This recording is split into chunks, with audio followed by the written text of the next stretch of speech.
Boa noite a todos, sejam bem-vindos à quarta edição do Quantitas Horizonte. É um prazer tê-los conosco nessa noite. Meu nome é Luiz Scheid, sou responsável pela área de marketing e relacionamento com investidores da Quantitas. Gostaria de passar só algumas instruções antes da gente iniciar o evento.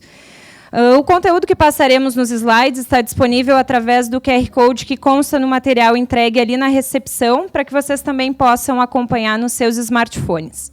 Para acessar o conteúdo, basta aproximar o celular com o aplicativo da câmera aberta e a leitura do código é feita automaticamente. Se alguém tiver algum problema, basta nos acionar que a gente auxilia vocês.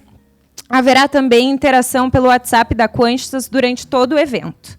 Sintam-se à vontade para enviar suas dúvidas para o número que também consta no material. As perguntas feitas ao nosso convidado e aos gestores serão respondidas ao final do evento. Para a conexão com o Wi-Fi, basta selecionar a rede Instituto Ling e inserir a senha Ling 2019. Tudo em caixa baixa, tudo junto. Nossa equipe comercial, representada aqui por mim, Anne Rosso, Bruno Popien e Jorge Melo, também estará à disposição durante todo o evento para ajudá-los, caso necessário. Então, dando início ao evento, gostaria de chamar ao palco o Rogério Braga, diretor responsável pela gestão de renda fixa e multimercados da Quantitas, Wagner Salaverry, diretor de renda variável, e Ivo Sherman, nosso economista-chefe, que abrirá o evento falando sobre cenário econômico. Ótima noite a todos. Boa noite. Muito obrigado pela presença. Mais um Quantitas Horizonte. Deixa eu só pegar o meu guia. Obrigado. Aqui, né? Bom, acho que como sempre aqui, vou tentar falar um pouco começando a falar de economia global, e depois tentar inserir onde é que a economia brasileira se encaixa no contexto que a gente vive hoje. O mundo vem há 2 anos armando uma bomba, que hoje está armada, e precisa ser desarmada o quanto antes. A má notícia é que ela é muito difícil de ser desarmada. Isso já está trazendo consequências para a economia global. Se você olhar para esse gráfico aqui, o mundo vinha desde 2014, 15, na verdade desde vamos dizer assim, o final da crise europeia, né? O mundo em 2008 entrou em crise por causa dos Estados Unidos, 2009 foi mais uma ressaca da crise americana. Logo em 2011 veio a crise da Europa, em 2012 crise da Europa, e a partir de 2013 o mundo entrou num processo de crescimento, não vou dizer acelerado, mas bastante sólido. E a gente estava nesse processo de forte crescimento e, de forma bem abrupta, como vocês podem ver no gráfico aí, desde o final de 2017, o mundo entrou num processo de desaceleração. Ainda não estamos falando de recessão global, tá? Parece que ainda estamos longe disso, mas é um processo claro de mudança de rota aí, ocasionada pela bomba que eu mencionei anteriormente. Tá? Em paralelo a isso tudo, a gente tinha um ambiente inflacionário global, e eu acho que essa é a grande novidade, né, do pós-crise de 2008, em que, com taxas de juros muito baixas, a gente não conseguiu gerar inflação no mundo. Tá? Você pode olhar para os Estados Unidos, você pode olhar para a Europa, você pode olhar para o Japão, para a China, para qualquer país, excluindo alguns que são até muito próximos da gente aqui, excluindo pouquíssimos países do mundo, não tem inflação, o que é um caso raro na história econômica, pelo menos do último século. Se eles olham nesse gráfico aí, a linha do meio é, vamos dizer assim, a inflação global. Ela, desde 2011, 2012, muito bem comportada. Então, qual é o grande quadro? Você tem uma queda abrupta de crescimento global, ocasionada pela guerra comercial, e você tem um processo de baixíssima e estável inflação. Né? A consequência natural, quando você não tem crescimento e não tem inflação, é uma queda de taxa de juros de praticamente todos os países relevantes do mundo. Desde o finalzinho de 2018, o Banco Central americano, que estava numa trajetória de normalização de taxa de juros, virou a chavinha, porque o risco de desaceleração global começou a ficar muito intenso. Ele virou a chave e passou a adotar uma retórica muito mais vamos dizer assim, tranquila em relação à perspectiva econômica e indicou que a taxa de juros nos Estados Unidos ia virar para baixo. Como sempre acontece, quando o Banco Central americano liga a seta, todos os outros carros vão na mesma direção. E foi isso que aconteceu. Repara que no finalzinho de 2018, aqui, 0 bancos centrais do mundo estavam caindo juros. Isso aí é um acompanhamento que a gente faz com 34 países que a gente cobre. Esses 34 países compõem mais ou menos 80%, 90% do PIB global. Tá? Então é uma cobertura bastante ampla. No finalzinho de 2018, 0 bancos centrais estavam caindo juros. Os Estados Unidos ligou a seta em dezembro e os países começaram a cortar os juros. Hoje, aproximadamente metade dos bancos centrais do mundo desses 34 países, eles estão cortando juros. E a outra metade que não está cortando juros ainda, salvo pouquíssimas e raríssimas exceções, estão adotando retóricas nos seus comunicados, nos seus discursos, que possivelmente ou provavelmente vão começar a cortar juros no curto prazo. Então, como eu falei lá atrás, a bomba que a gente armou, né, o mundo armou desde 2017, com a guerra comercial, ela já criou 2 problemas. O primeiro é a desaceleração em si, que é ruim para todo mundo. E essa queda de taxa de juros de todos os bancos centrais, ela ocasionou uma situação, eu vou dizer quase que surrealista, de você ter taxas de juros negativas em diversos países. Hoje, 25% dos títulos dos países têm taxa de juros negativa. Chegou uma situação dramática, por exemplo, a Suíça, só para pegar o exemplo mais gritante, em que o título de 50 anos da Suíça tem taxa de juros negativa. Então você praticamente paga para emprestar para o governo suíço até morrer. Então é basicamente isso. Então é isso que aconteceu. 16 trilhões de dólares no mundo estão em títulos cujo rendimento é negativo. Você paga para emprestar o dinheiro. Né? Isso aí cria problemas, parece uma coisa boa. Outro dia o presidente americano até tweetou dizendo que os Estados Unidos deveriam ir para essa situação, mas isso cria problemas relevantes. O mais claro que me vem à mente assim, é o problema com o setor bancário. Né? E lembrando que o sistema capitalista é um sistema calcado no setor bancário, que precisa de ter uma rentabilidade, e juros negativos diminui a rentabilidade do setor bancário, que consequentemente diminui a propensão do setor bancário a emprestar e, consequentemente, você emperra a roda da economia global. Então, a guerra comercial que começou em 2017 já criou todos esses desmembramentos. Né? Você teve economias que são muito pesadas em indústria e comércio desacelerando fortemente. A Alemanha é o caso mais evidente e mais importante, mas você começa a criar problemas com setores bancários relevantes, como os setores bancários do Japão e da Europa, que começam a ter rentabilidades realmente muito ruins.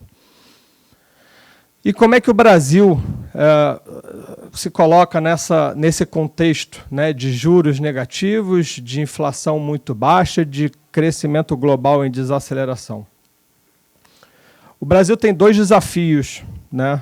Esses desafios, infelizmente, estão na nossa agenda há bastante tempo, mas os desafios continuam. O primeiro deles é gerar crescimento de curto prazo. Né? O Brasil, acho que todos nós da sala e todos nós em qualquer ambiente, estamos todos muito angustiados que não tem crescimento. Né? Não vem tendo crescimento, pelo menos, desde 2014. Esse é o primeiro, é uma recuperação cíclica, de curto prazo. O segundo é uma recuperação de médio prazo, né, de competitividade da economia brasileira, de produtividade da economia brasileira. Esse é um desafio talvez ainda mais dramático do que o primeiro. E aí, nesse ambiente de juro global muito baixo, negativo e baixa inflação, baixo crescimento, o nosso Banco Central teve a oportunidade de começar a cortar juros de maneira muito mais dramática. Né? No primeiro movimento do ciclo, eles foram até os 6,5%. Ficaram nesse 6,5% por um certo tempo, enquanto os Estados Unidos estavam subindo os juros ou normalizando os juros. E quando os Estados Unidos viraram a chave, no começo do ano, o nosso Banco Central também começou a migrar a comunicação com o resto com os investidores, com a sociedade, indicando que o novo ciclo poderia acontecer e reduzir os juros ainda mais do que aquele 6,5%, que já era o menor juros da nossa história. Então, a gente tinha no Brasil inflação muito bem controlada, sob qualquer métrica que você olhe. Você tem um crescimento baixo, né, como eu mencionei, e o crescimento baixo, além dos desafios de crescimento domésticos, coloca em cima desse crescimento baixo nosso um crescimento global que já está mais baixo, né? E aí você tinha outras duas necessidades para que a gente começasse a cortar os juros de novo, que era a Previdência aprovada, isso aí foi feito, né, pelo menos em parte, mas acho que ninguém espera que não vai ter continuidade no Senado. E a quarta condição para o Banco Central aqui continuar cortando os juros era que o resto do mundo fizesse junto, né, sob o risco de, se o resto do mundo não acompanhasse o Brasil, possivelmente o nosso câmbio poderia ir para patamares que poderiam ameaçar a nossa inflação. O mundo começou a cortar juros, então a gente tem inflação controlada, crescimento baixo, Previdência aprovada e queda de juros global. Todas as condições para que a gente voltasse a cortar juros estavam na mesa. E foi isso que a gente começou a fazer, né? Então, a gente, lá na Quantitative, a equipe econômica, tem alguns modelos de inflação, com N hipóteses, enfim, são N modelos que a gente desenvolve, e a gente observou que o Banco Central poderia, sem ameaçar a meta de inflação de 2019, 2020 até 2021, cair os juros até 4,75, né?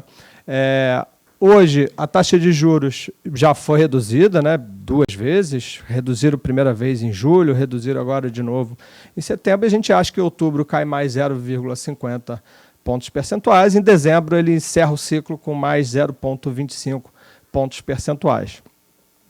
Eu gosto sempre de, às vezes, abrir um pouco da cozinha da casa para explicar um pouco como é que a gente discute essas coisas, porque não é que eu chego um dia na Quantia, né, eu e o João, a gente fala assim, o Braga, o Wagner, nosso call é esse, e depois a gente volta para casa. A gente fica discutindo todas as possibilidades, quais são os riscos. Então, se sempre perguntar assim, beleza, vamos supor que você vai errar o call, não é 4,75. Eu estou olhando aqui, é mais ou menos. Qual é o risco? Qual é o risco maior? É que seja 5, é que seja 5,25 ou é que seja 4,5 ou 4,25? Eu vou dizer que hoje a maior probabilidade na nossa cabeça, na nossa avaliação, é que seja até menos do que 4,75. De novo, o cenário central da Quantitative é 4,75. Mas se você falar, você acha que é mais provável 4,5 ou 5? Eu vou te responder 4,5.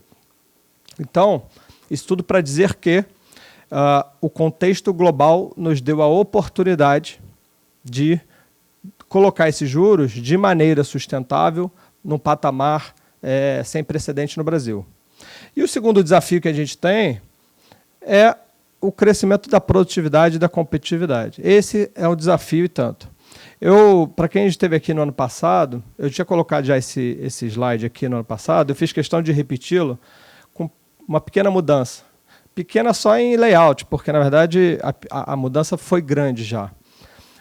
Aqui era a agenda do novo ministro da Economia, né, que entraria no ano seguinte, né, no horizonte do ano passado, com essas promessas, né? E o que a gente fez esse ano, nesses primeiros meses de governo, foi uma reforma da Previdência, que a gente está tentando fazer há alguns bons anos, a abertura da economia, alguns, vamos dizer assim, acordos que também estavam sendo desenhados há anos ou até décadas, foram fechados. Tem um claro processo de enxugamento do Estado. As privatizações, embora elas ainda não sejam capas de jornal, mas você, enfim, vai em qualquer palestra do Salim Matar, você vê que o processo começou, e acho que eles começaram certo, eles começaram pela beirada, né, para exatamente não criar aquele atrito, e é surpreendente, acho que está todo mundo surpreso como que as privatizações e as promessas de privatizações não geram mais aquela comoção, né?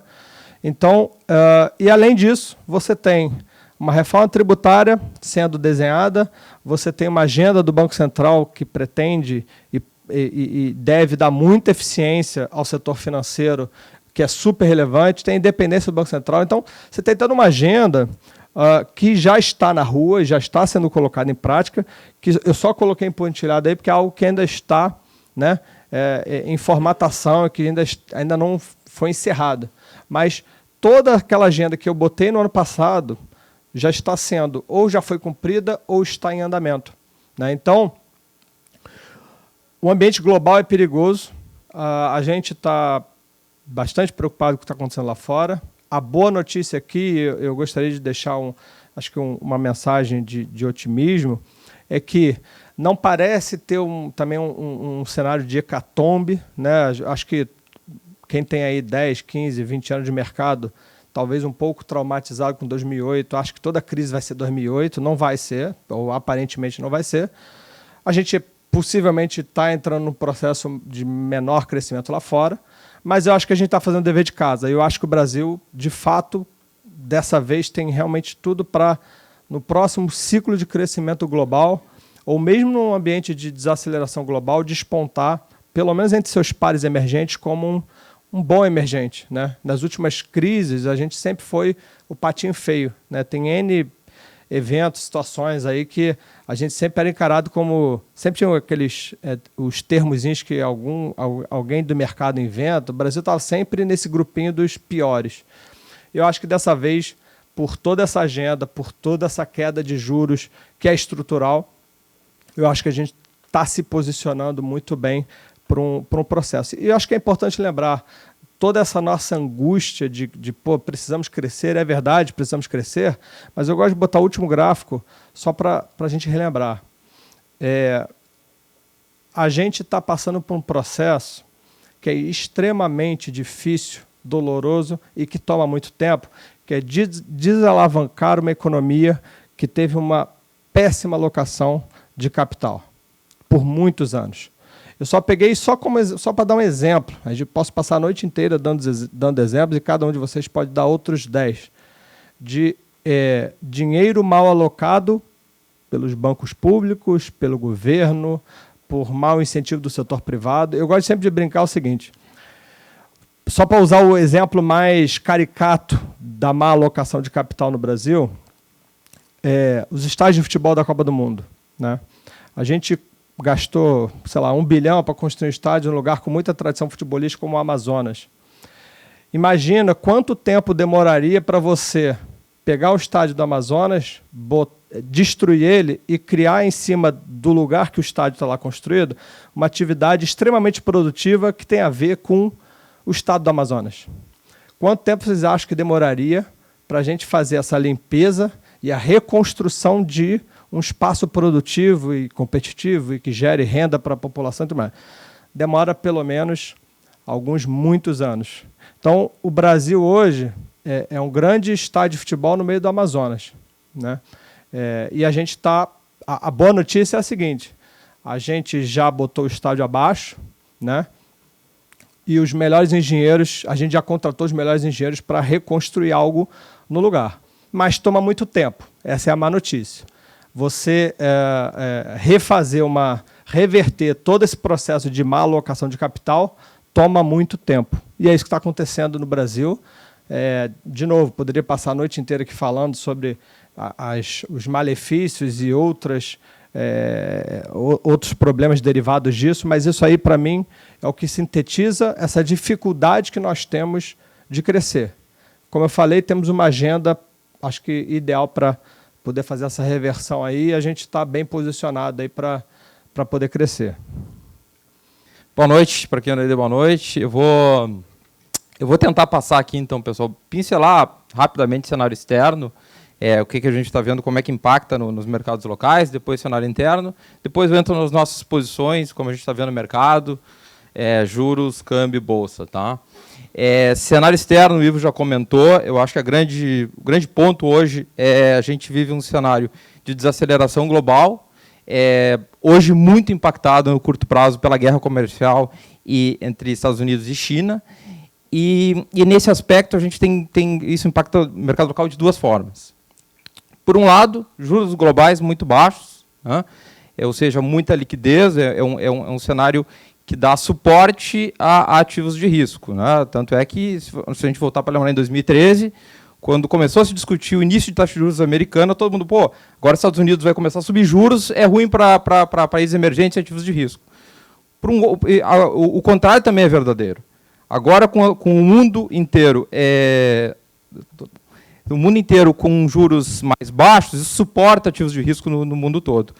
O lado ruim disso é que os juros estão baixos justamente porque a gente está vivendo um processo de aceleração global, que acaba impactando China, principalmente, que já tinha um processo de desaceleração estrutural acontecendo. Além da estrutural, agora tem conjunturalmente uma guerra comercial que impacta cadeias produtivas como um todo, e aí acaba jogando a economia global para baixo, e o Brasil é um país extremamente dependente de commodities que sentem com a economia global. Então, tem um lado positivo e um lado negativo. O lado negativo acaba impactando muito mais no curto prazo. Quando a gente olha no mês, bolsas globais caindo, efetivamente, a bolsa local é que vai cair também, e acaba impactando. Agora, quando a gente olha um horizonte mais longo, como o Ivo estava falando, o Brasil acaba se colocando numa posição de talvez um dos únicos países que apresenta um crescimento ainda que baixo, mas ascendente, num mundo de juros globais e alternativas de investimento no resto do globo muito precárias, ou com baixa de rentabilidade, juros negativos no mundo todo. Se a gente for ver na Alemanha, hoje, um bond de 10 anos é menos 0,70 ao ano, ou seja, você paga para botar o dinheiro num bond alemão hoje, como se fosse tributado, quase tributado por comprar o título. Então, é uma situação aí que tem um trade-off aí no mercado local. No mercado local agora, especificamente Brasil, eu acho que a grande notícia já está consolidada, que é a aprovação da Previdência. Está faltando passar no Senado, mas eu já diria que está aprovada, né? O mercado considera aprovada. Mas já está no preço isso, Braga? Os mercados já precificaram a aprovação? Eu diria que sim, não vai ser novidade nenhuma quando for aprovada agora em outubro. Porém, eu diria que os efeitos de longo prazo, potenciais, que a Previdência pode trazer para o país, em termos de estruturais e de benefícios para crescimento fiscal, eu acho que não. Eu acho que o fato em si, sim, as consequências de longo prazo, não. Então, nisso eu vou comentar um pouquinho de como a gente quer aproveitar esse racional. E eu acho que a outra boa notícia é Paulo Guedes e o time, eles não são satisfeitos só com a aprovação da Previdência. Tem uma outra pauta que envolve a reforma tributária, que vai atacar o custo exorbitante que as empresas têm para gerenciar tributos no país, a reforma administrativa, né, que vai permitir que o governo tenha espaço para gastos discricionários, investimento. Hoje, todo o custeio o custeio da máquina pública impede que o Estado tenha espaço para investimentos, infraestrutura, enfim. Tem a questão das concessões e privatizações, que eu acho que vai tirar o Estado de alguns setores, onde o setor privado pode entrar, dando uma contribuição positiva. Desburocratização de toda a cadeia para se abrir uma empresa hoje no Brasil, e para o setor privado poder investir. Enfim, como o Paulo Guedes estava falando, até na semana passada, a entrevista que ele deu, hoje, para abrir uma empresa no Brasil, você tem que juntar uma documentação gigante, alvará, bombeiros, enfim, demora 6 meses para abrir uma empresa. A lógica vai passar a ser a seguinte: agora, você vai lá, abre a empresa, e aí você tem 2 anos para entregar a documentação depois. Então, isso eu acho que tem um efeito grande para efeito de médio prazo e para como o país pode responder aos investimentos locais. Passando para mercados, tá? Eu diria que em mercados a gente tem uma cabeça que o Ivo acho que já deixou mais ou menos clara. A gente está otimista com o cenário local, porém preocupado com o externo. A gente tem preocupação de como é que a gente aproveita esse cenário local mais positivo com o externo atrapalhando, né? Porque o externo é um risco. Um tweet do Trump pode mexer mercados e até conjunturalmente botar o mercado para baixo por 2 ou 3 meses seguidos. Então, como a gente consegue aproveitar o mercado local com o coeficiente externo? Eu vou tentar passar como é que a gente está tentando fazer isso, tá? Primeiro, no mercado de juros, tá? Uma taxa pré-fixada, hoje, quem tem títulos aí pré-fixados, indexados ao IPCA, viu que rendeu muito nos últimos tempos. Um pré-fixado hoje no Brasil, de longo prazo, está ao redor de 7% ao ano. Pode continuar caindo mais e rendendo mais esses títulos? Eu acho que sim, só eu acho que o prêmio é pouco. Tem eleições de novo em 2022, ainda que outros emergentes que tem inflação controlada para o caminho e tem um fiscal controlado, que é o caminho no qual o Brasil está indo, tem tido taxa de juros entre 4% e 5% depois de 2010. Eu acho que o prêmio para correr esse risco de longo prazo no Brasil é pouco. Ou, no mínimo, não é o melhor cavalo para montar para correr esse cenário mais positivo. E o cavalo, para efeito de investimento, a gente sempre... o cavalo é qual é a melhor alternativa para chegar se posicionar para um determinado cenário, né?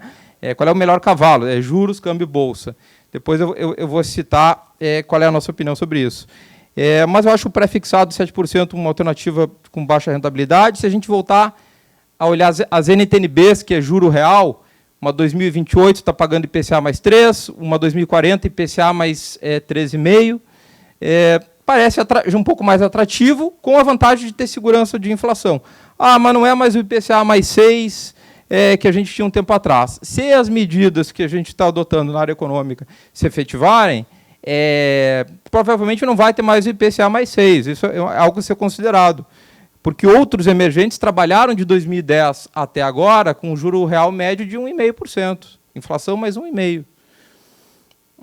Então, é uma situação, para quem não quer correr, talvez, o risco de volatilidade, de bolsa, enfim, é uma alternativa melhor, eu acho, IPCA, que são as NTNBs. Tá? Passando, e até comentando um pouco de juros, já as nossas posições, a gente acredita que tem um espaço ainda adicional para ser aproveitado no curto prazo, posições mais táticas, assim, não é posição estrutural, que o juro está caindo ainda. A gente acha que os juros de longo prazo nos países emergentes, a inclinação da curva de juros cedeu, ou seja, a taxa de juros de longo prazo está muito baixa em relação ao de curto. A gente acha que tem um posicionamento mais tático para ser feito aí, mas é mais tático. Eu diria que não é nada estrutural. É para quem posição hoje para segurar por mais um mês aí. Tá? Não é nada que a gente acredite no longo prazo.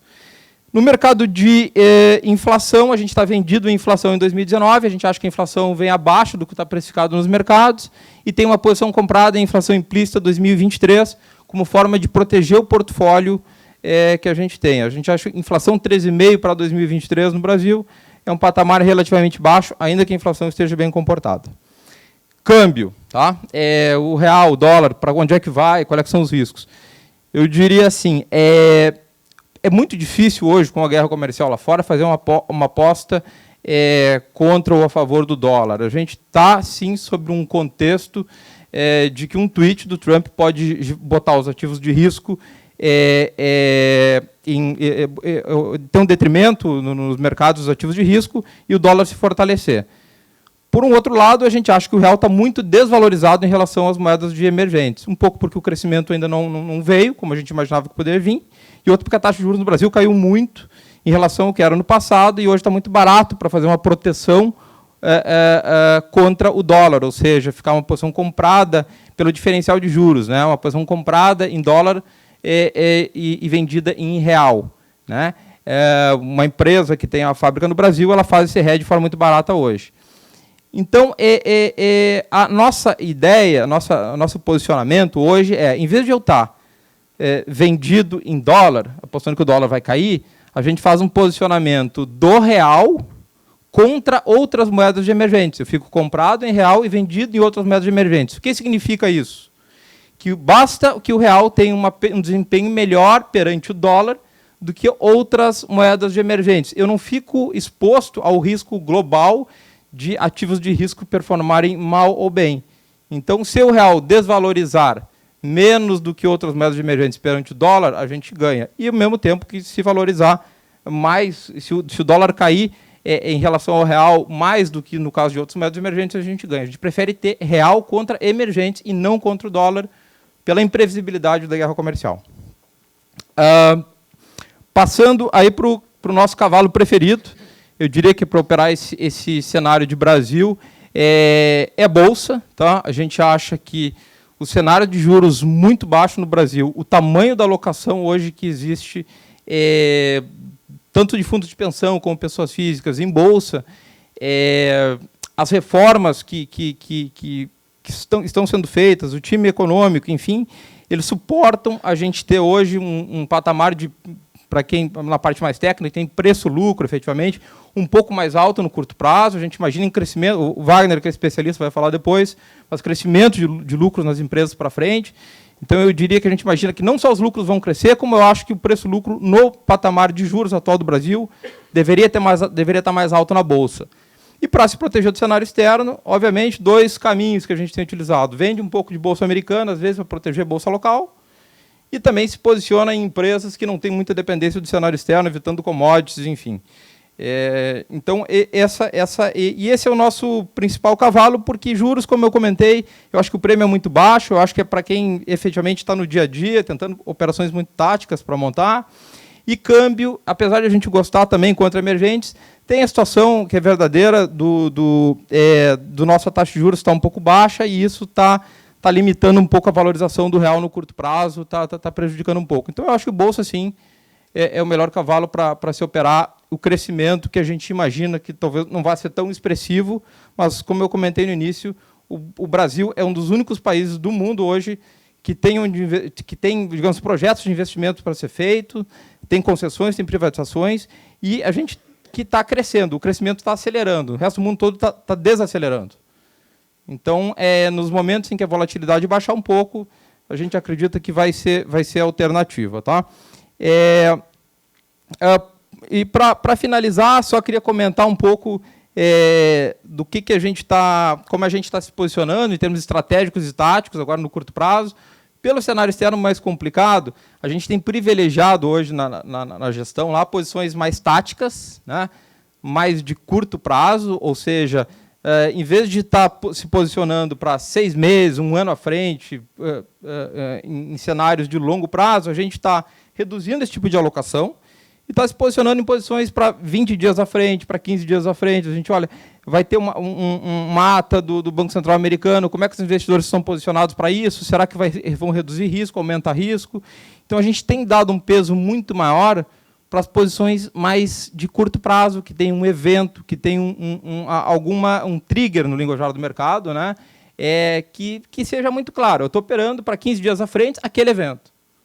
E a gente, nesse sentido, você não precisa comprar um ativo caro ou barato, não interessa muito. Interessa a direção do mercado no curto prazo.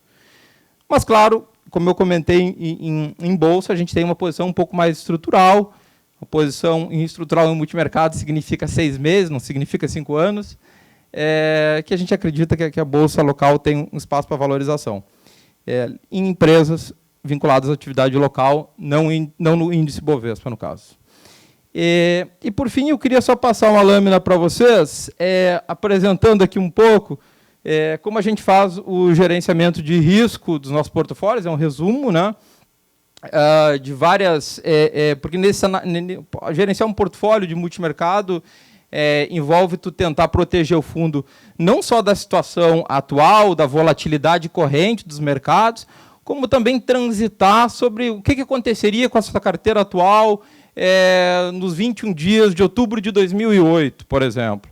O que aconteceria com a carteira atual dentro do Joesley Day, que foi em maio de 2017. Então, a gente tem várias métricas de risco. O objetivo aqui não é explicar todas, até a fonte está bastante pequena. O objetivo só é comentar que o portfólio, o gerenciamento de risco de portfólio, é uma das peças principais da gestão de multimercados, porque você só está no comando da decisão de investimento se você estiver comandando o risco, se estiver controlando o risco. Se você perder o controle de risco, você sai do comando da decisão de investimento.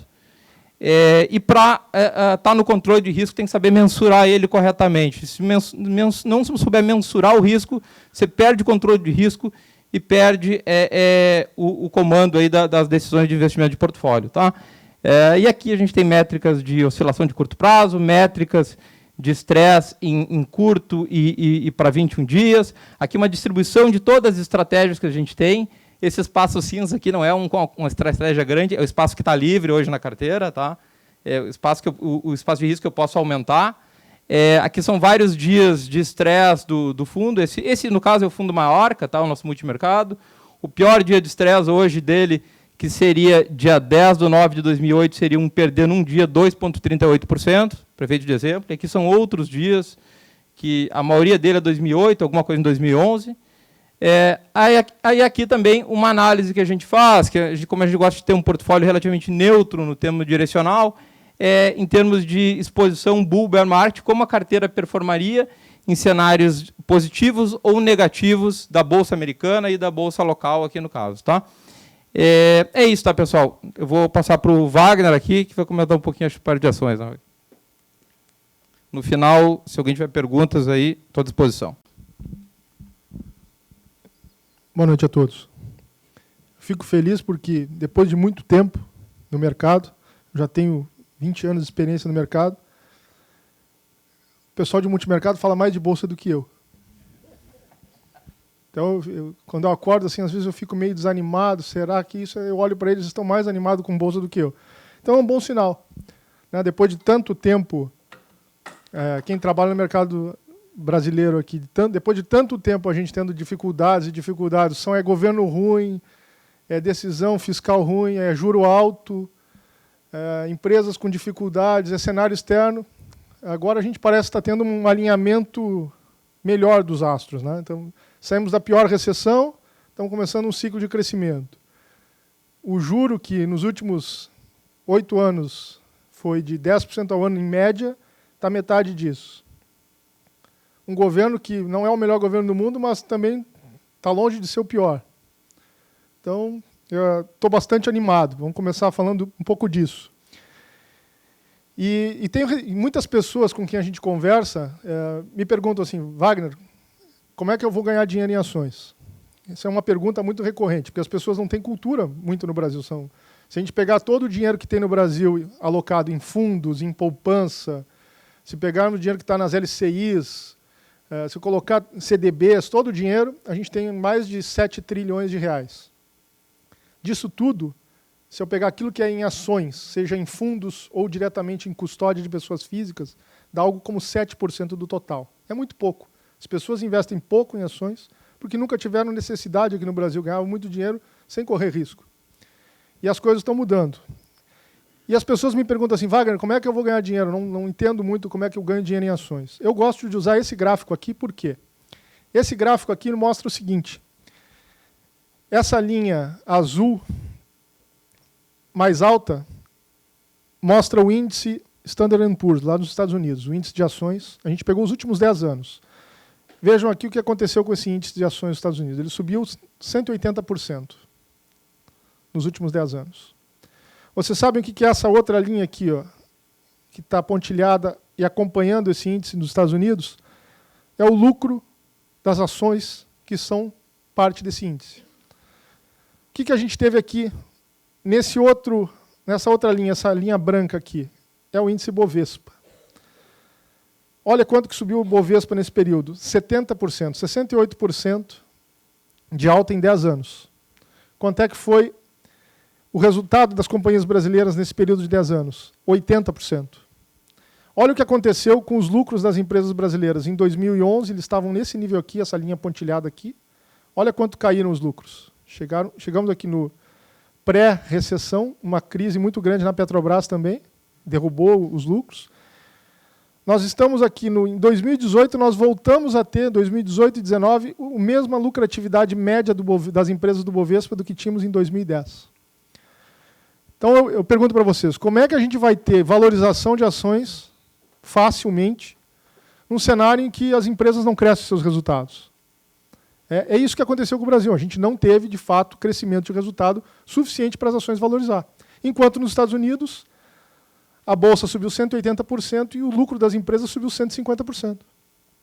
Então, primeira pergunta, como é que a gente ganha dinheiro investindo em ações? Tem que ter aumento de lucro das empresas. Ao longo do tempo, essa situação tem que melhorar. E o que é uma situação positiva, porque a gente já está vendo isso no Brasil. Esse gráfico mostra exatamente isso. Olha a expectativa aqui, já tem a expectativa de lucro maior em 2019 em relação a 2018. Os lucros no primeiro semestre desse ano, 57% das empresas, das 100 empresas mais líquidas da Bolsa, tiveram aumento de resultado, tanto de lucro operacional quanto de lucro líquido. Então, mesmo que num ritmo fraco, já estamos enfrentando um período de melhora de lucros. E de forma consistente, o que é bastante positivo. Falando um pouco do fundo, tá? Quero mostrar o que esse é um fundo que, o nosso fundo de ações, eu chamo Monte Cristo, essa linha azul mostra o fundo, a linha preta, cinza aqui mostra a bolsa. Percebam o que aconteceu nesse fundo. Nós tivemos um timing perfeito para criá-lo, que foi o início do governo Dilma. Então, vocês imaginem um fundo que foi criado em fevereiro de 2011 e que, nesse período todo de governo Dilma, que não foi fácil, até aqui, praticamente não ganhou dinheiro. E era muito difícil. Fomos melhor que a Bolsa, né? Os gestores que trabalharam nesse período aqui sabem como foi, os investidores que trabalharam nesse período aqui sabem como foi, difícil. Mesmo assim, conseguimos ter um desempenho melhor que o Ibovespa, perdemos menos dinheiro, em palavras objetivas. E depois, quando teve o impeachment, marca aqui. É muito fácil ver quando é que foi o início do processo de impeachment mais forte. Olha o que aconteceu com o mercado. O nosso fundo subiu, a Bolsa também subiu. Nesse período todo, conseguimos ganhar 113%. Então, vocês imaginem, se com tanta adversidade, com tanta desgraça no país, com tanta empresa perdendo dinheiro, num período em que o juro foi de 10% ao ano, a gente conseguiu ganhar. A Bolsa ganhou 51%. Nós ganhamos 113%. 13% confirma aqui ainda, né? 113%. Então, nesse período tão adverso, nós conseguimos gerar resultado. Se nós começarmos a ter um período mais favorável, eu tenho otimismo de que a gente consegue resultados ainda melhores. Como é que a gente consegue, então, ganhar dinheiro em ações num cenário tão ruim assim? Fazendo escolhas, procurando escolher negócios que, mesmo num cenário difícil, tivemos empresas no país que, mesmo nesse cenário dos últimos anos muito ruim, ganharam dinheiro. Então, na maior parte dos ganhos aqui nesse fundo, esse gráfico ele mostra o quê? A linha de baixo aqui, essa linha aqui, ela mostra todas as bolinhas que estão acima dessa linha foram ações que trouxeram ganho para o fundo. Tudo que está abaixo tiveram perda para o fundo em termos nominais, ou seja, o fundo comprou por um preço e vendeu por preço pior. Tudo que está acima dessa linha aqui, o fundo comprou e vendeu com preço melhor. As bolinhas azuis representam ações que nós compramos e ganhamos mais do que se tivéssemos deixado parado no Ibovespa. Ganhamos mais do que a valorização do Ibovespa no período. Então, várias bolinhas azuis, algumas bolinhas cinzas também. Percebam que a gente não teve nenhuma perda superior a 5% no período de investimento e alguns ganhos mais relevantes. Guararapes, a dona da Lojas Riachuelo, Itaú, Banco do Brasil, Randon, M. Dias Branco, Braskem, Petrobras. Então, escolhendo vários negócios ao longo desses 8 anos, nós conseguimos gerar esse retorno todo. É possível fazer isso, mesmo num cenário adverso. Outra pergunta que eu recebo bastante, que as pessoas me falam é o seguinte: eu tenho medo de perder dinheiro em ações. Não invisto porque tenho medo de perder dinheiro. Eu tenho até dificuldade para achar que as pessoas no Brasil têm medo de perder dinheiro. Primeiro, porque quando a gente vê esse monte de casos de pirâmides financeiras, mostra que as pessoas não têm medo de perder dinheiro. Elas perdem dinheiro de forma um tanto quanto exótica, vamos dizer assim. Ele tem medo de perder em ações, mas numa pirâmide financeira fica feliz e depois perde e não conta para ninguém. Outro dado que, se vocês forem procurar, os dados que mostram na mídia colocam que tem mais de 1 milhão e 400 mil pessoas no Brasil que investem em Bitcoin.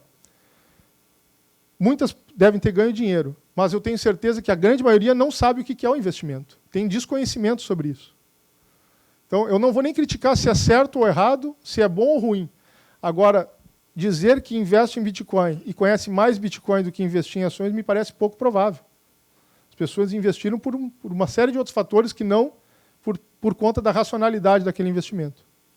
Então, por que eu coloquei esse gráfico aqui? Esse gráfico ele mostra o seguinte: cada pontinho desse gráfico mostra o retorno no fundo num período de 12 meses.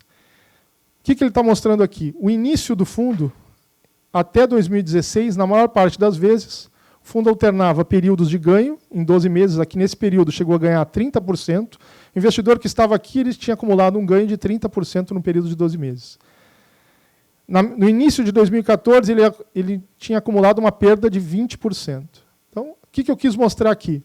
Mesmo num período muito ruim, o investidor nesse fundo perdeu num horizonte de 12 meses, na pior dos cenários, em torno de 20%.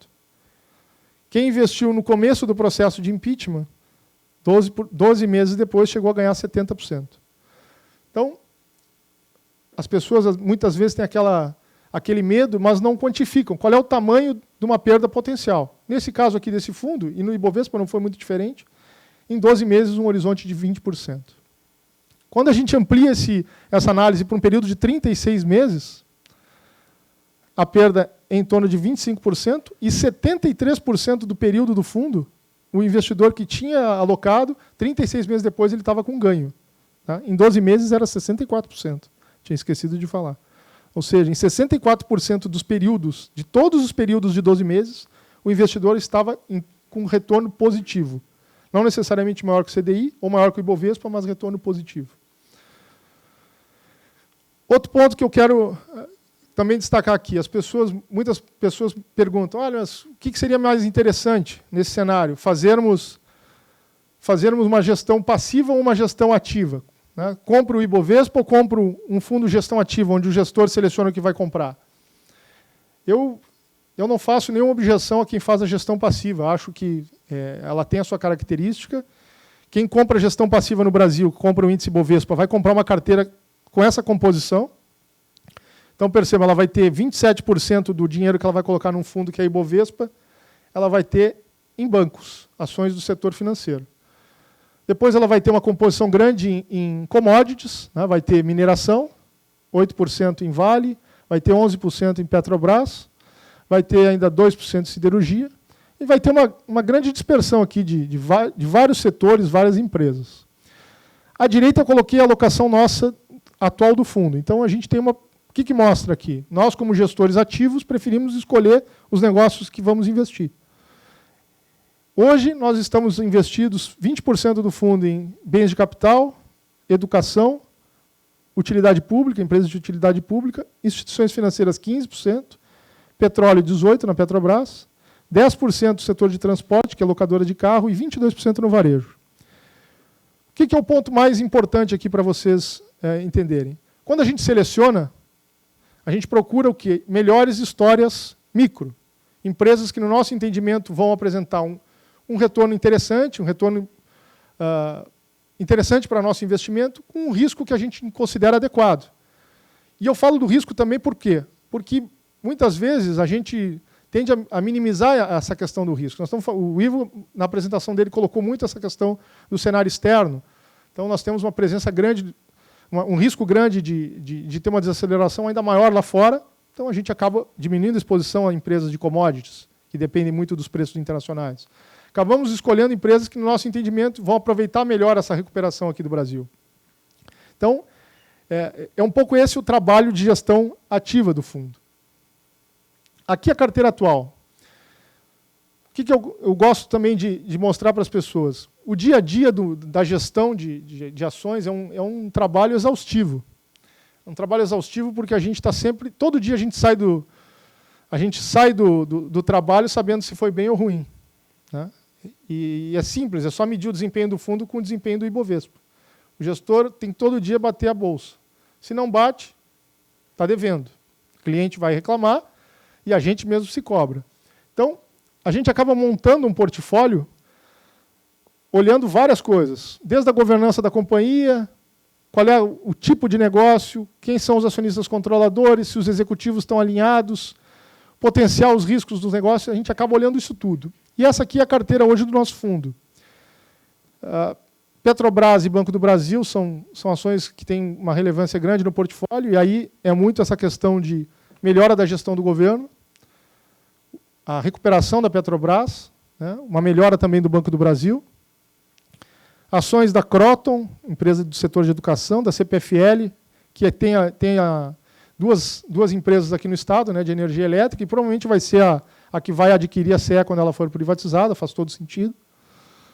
Temos Embraer, fabricante de aviões, Taesa, uma empresa de energia, transmissora de energia, e aqui temos Panvel, Randon, Riachuelo e Movida, setor de locação de veículos. Eu vou passar agora para o Otávio. O Otávio teve uma maratona hoje do Custo Brasil, né, Otávio? Teve que enfrentar uma série de problemas nos aeroportos. Eu vou passar para o Otávio e já vou fazer uma provocação para o Otávio. Otávio, o pessoal todo aqui, quando chegou, estava preocupado com o juro. Falava conosco de, olha, como é que vai ser agora com esse juro perto de 5%? Como é que a gente faz para ganhar dinheiro? Vai ter que correr mais risco? Não vai ter que correr mais risco? O Otávio Vieira, ele é sócio da Thaler. Por favor, Otávio. O Otávio é sócio da Thaler. A gente, quando convidou ele, entendeu pela experiência dele e pela posição dele na empresa, lá na Thaler, ele tem uma ampla condição de conversar conosco aqui hoje e mostrar, primeiro, como é que é o trabalho deles lá, e também de ajudar todos a entender como é que a gente aloca o portfólio num cenário em que os juros estão baixos. Será que todo mundo tem que correr um pouco mais de risco? Será que não? Como é que as pessoas vão escolher, como é que vão montar o portfólio delas nesse cenário que para os brasileiros é bastante diferente? Otávio, muito obrigado, seja bem-vindo. Obrigado a vocês. Foi realmente um dia duro, né? Porque eu cheguei no aeroporto 9 horas da manhã, aí peguei o voo, era para ser às 11, foi a 1, teve cheiro de fumaça dentro da aeronave, evacuaram a aeronave e embarquei de novo às 5 horas, mais ou menos. Então foi um dia meio estressante, mas agora a gente vai desestressar. Primeiro de tudo, eu vou largar o celular, né? Porque senão todo mundo fica olhando o celular, inclusive a gente fica com um hábito ruim. Vou tirar o terno.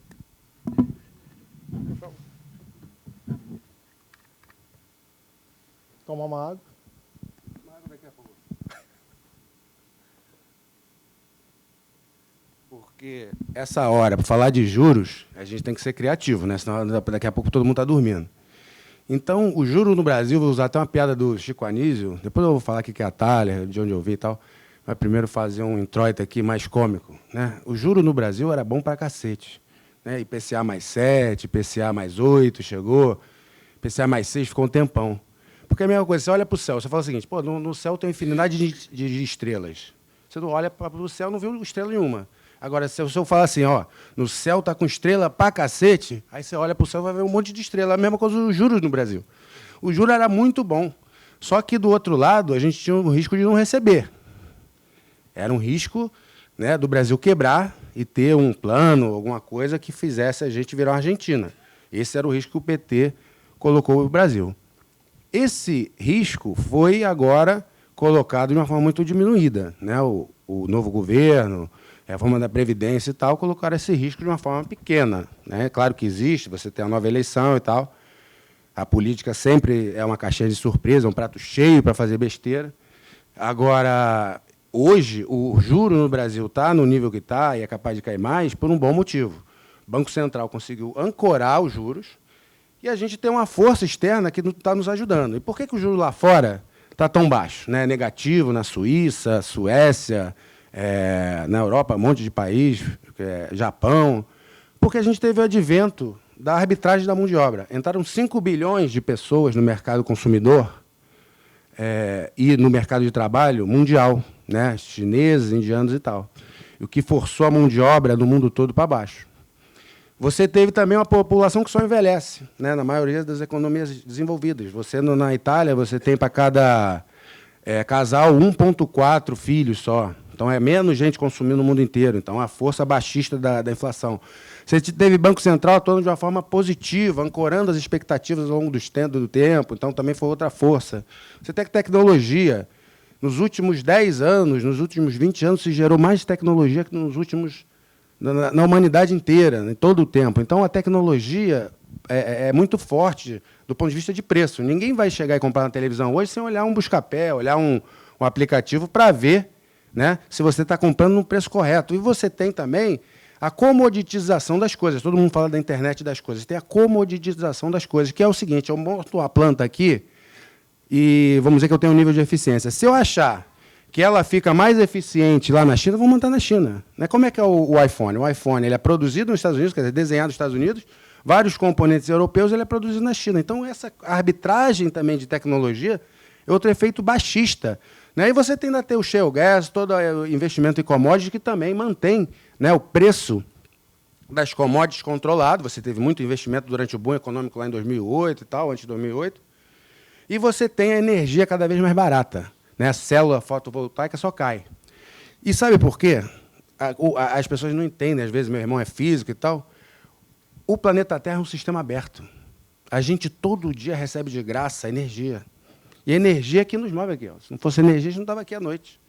Entendeu? Então, tudo isso, só agora, está se materializando de uma forma que está levando a inflação a ficar controlada. E fora a outra questão, que é o seguinte, os países, em vez de investir em produtividade, continuam a investir em welfare state, né, de dar direitos adquiridos.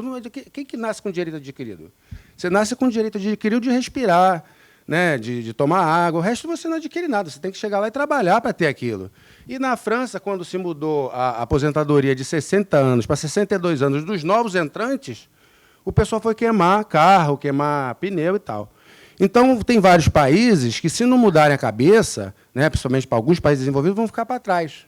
Né? Vão ficar para trás porque não investiram em produtividade. Né? E isso se mostra no número de projetos, né? Empresas que estão comprando suas próprias ações. Até trouxe o gráfico aí, mas não vou ficar mostrando o gráfico, não. Tinham, há 5 anos atrás, mais ou menos 8 mil empresas no S&P. Só tem 2.500. Elas foram recomprando. Por quê? Por falta de projetos que tenham um nível de retorno esperado alto. Né? E todo esse dinheiro, toda essa liquidez, né, que foi gerada a partir da quebra do sistema financeiro americano em 2008, né, em seguida a Grécia, que foi sendo injetado QE aqui, QE ali, depois veio a Abenomics mais QE, a China mais QE, essa liquidez foi sendo empossada. Por falta de projetos. Então, você tem hoje aí 17 tri de juro nominal negativo no mundo, né, e buscando projeto. E eu concordo com o Ivo, com o Rogério, que a gente está num momento único no Brasil. Estou muito otimista. Eu entrei no mercado em 92, né, e nunca tive tão otimista, porque o brasileiro, a gente tem um complexo de vira-lata muito grande. Né? Sempre você está pessimista porque os governos são ruins, sempre você está pessimista porque a mídia só vende desgraça. Né? Você vai no Fantástico, é só desgraça. Você vai na televisão, o da Atena, é só desgraça. Não fala nada da coisa boa. Inclusive, eu liguei para uma repórter, né, famosa e tal, que é cliente nossa, eu falei, ó, o juro, janeiro 25, bateu uma mínima, e ninguém falou nada. Né? Passou a MP da liberdade, né, econômica, ninguém fala nada. Né? Você tem uma série de coisas boas sendo feitas. A Quantitas está com 2 bi, são quantos bi, o mercado financeiro crescendo, o mercado de capitais aberto, ninguém fala nada. Porque o Brasil está acostumado com desgraça. E isso é uma coisa cultural diferente dos Estados Unidos depois da Segunda Guerra. Né? Hollywood, a mídia, não, vamos ter que agora ser America's Great. Né? E tinha o bandido com o mocinho, dava aquele clima, no final o mocinho vencia. Success Stories, lá é o que mais vende. E aqui vende desgraça. Então, a gente tem que mudar a cabeça. E eu estou muito otimista com a Bolsa. Não o índice, concordo, acho que o índice tem muita coisa ruim, banco, por exemplo, né, que eu acho que não vai quebrar, mas eu acho que vai ser um investimento fraco olhando para frente. E acho também que você tem algumas ações ali que não vão performar tão bem quanto uma carteira selecionada. Então, estou muito otimista. Eu acho que esse juro baixo veio para ficar. Então, quem é rentista vai ter que colocar seu dinheiro para trabalhar de uma maneira diferente, né, aceitando menos liquidez, né, quer dizer, aceitando mais iliquidez, tendo investimento na economia real, em venture capital, startups, porque para render IPCA mais 6, que era bom para cacete, não tem mais. Isso, aonde a vista nossa alcança, não vai existir. Então, a gente vai ter que suar mais a camisa, entregar para gestores independentes, family office como a Thalia, que é um family office de 5 bi, e é globalizado, eu falei muito da globalização aqui, tecnologia, a gente investe em tecnologia, tem 5 pessoas lá em Genebra para olhar o mercado internacional. Não vou ficar fazendo muito jabá, mas é uma empresa diferente. A gente procura ser diferente, não só porque diferente é bom, mas porque diferente é necessário no mundo de hoje. Né? Você tem que procurar a coisa vanguardista, você tem que procurar estar na ponta, porque senão você vai ficar para trás e muito rapidamente você fica obsoleto hoje em dia. Então, essas são as minhas palavras iniciais. E aí vou abrir aí para perguntas e tal, para perguntas de vocês, para a gente ir debatendo, que eu acho que é a melhor coisa antes do coquetel que a gente vai ter. Otávio, eu vou fazer... A gente já tinha feito algumas perguntas de clientes que já tinham nos mandado quando souberam do... Vou começar e depois, por favor, quem tiver interesse de perguntar, levanta o braço ou manda pelo celular. Primeira pergunta, Otávio, é como é que determina o tipo de um investidor? Como é que um multifamily office como vocês, um escritório de gestão de patrimônio como vocês, identifica o perfil do investidor? Dá para padronizar recomendações de alocação, considerando renda, idade? Tem entre aspas, uma regra de bolso? Como é que vocês trabalham no sentido de dizer assim, olha, esse cliente aqui tem que ter tanto de renda fixa, tanto de multimercados, esse não pode ter ações, pode ter ações? É um trabalho muito complicado, demora muito? Não, é o seguinte, a beleza da natureza, né? Até gêmeos univitelinos não são iguais. Então, um investidor é diferente do outro por natureza, né? Então, a gente tem nossas matrizes de risco, como o Rogério mostrou lá, a gente tem as nossas matrizes de risco e tal.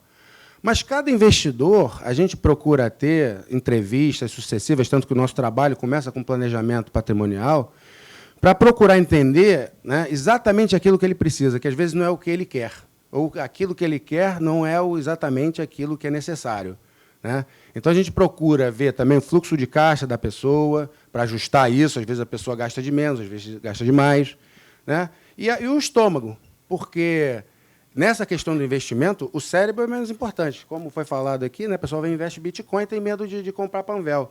Não dá para entender, entendeu? Eu não sei nem como é que é o valor intrínseco de Bitcoin. Eu fico olhando assim, meio estupefato, para a pessoa pode até ganhar dinheiro, sei lá. Mas quando em Las Vegas também, né? Você vai lá, bota no 32 lá e ganha dinheiro. Então, não é por aí. Eu acho que o que a gente procura fazer é fazer uma tomografia computadorizada, um PET scan na família, e dali derivar para uma alocação que seja de acordo com o que a família precisa, e não com o que ela pensa que precisa, que são coisas, às vezes, que não batem, entendeu?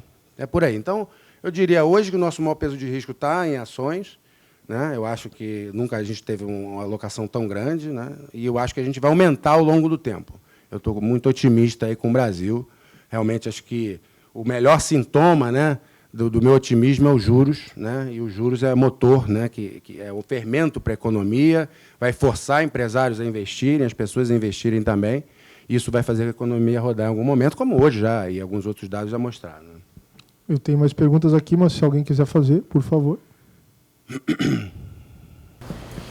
Você comentou que nunca esteve tão alta a alocação. Qual é a média de alocação em ações que você tem para os diferentes perfis, se é que dá para falar em média? Não sei se deu para escutar só. Qual a média de alocação em ações dos diferentes perfis da Nataler? Vamos dizer, um cliente nosso que é de ganho de capital e tal, ele hoje está com mais ou menos 30%. E aí alguns um pouco mais, outros um pouco menos e tal. E o mínimo que a gente tem alocado para um cliente é 7,5%. Nunca teve tão alto, né? Então, a gente veio aumentando depois que o Bolsonaro ganhou, a Bolsa ficou estolada ali em 85 mil pontos, a gente veio aumentando. Só que eu acho que isso é uma coisa... A média não é tipo você colocar a cabeça no forno e o pé na geladeira, né? Na média você está com a temperatura boa, mas, né, morreu. Então, a média não é legal. O que é legal é você estudar o teu perfil, saber o teu estômago, saber o que você aguenta, porque a gente não tem medo da perda pontual, tem medo da perda permanente.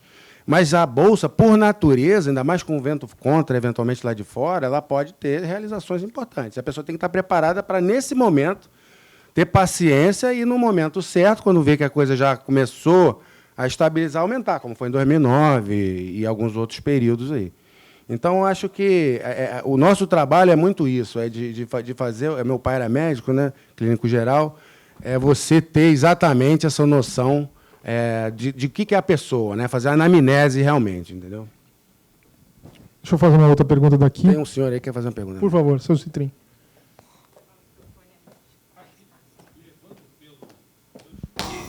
O senhor está estabelecendo, muito obrigado, levando pelo gancho que o senhor está estabelecendo, a mim, que sou médico, que não entendo nada de outras coisas, que caminho apalpando na vida, é verdade que tenho andado razoavelmente bem, mas às vezes a gente anda no pantano também.